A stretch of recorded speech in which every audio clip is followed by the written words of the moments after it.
So this is a little experiment I set up based upon your idea of pressure cycling in your experiment. This is using pneumatics, air pressure, to apply, to drive the cycle. And the way that works is, this is the air input here with a small pressure regulator. This brings the pressure down to a good working pressure.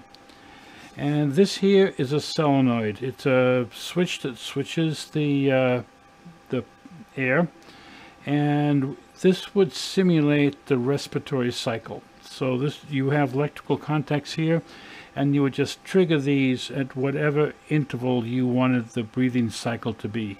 I'm going to activate it manually for this experiment, but that's easily automated.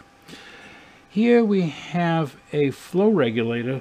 This determines how quickly the air can flow through the line. This slows it down so that we have that gentle rise and fall to emulate the breathing cycle. Over here I have a pressure gauge so we can see kind of what the pressure is doing. And so on your actual sample, what I did was, we have your O2 filter and the syringe, and I leave an air gap above the medium that you're using, and this acts like a spring because air is so compressible.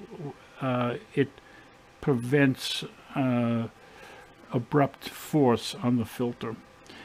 The floating piston transfers the air pressure from the top cylinder to top area to the bottom, but keeps the two isolated, so this will keep your system sterile. And then here, this is just the air intake. This is where the air is going to go off and on. So what that looks like is, here I'm just going to cycle the valve like this, and then you can see we have the rise and fall of the air pressure.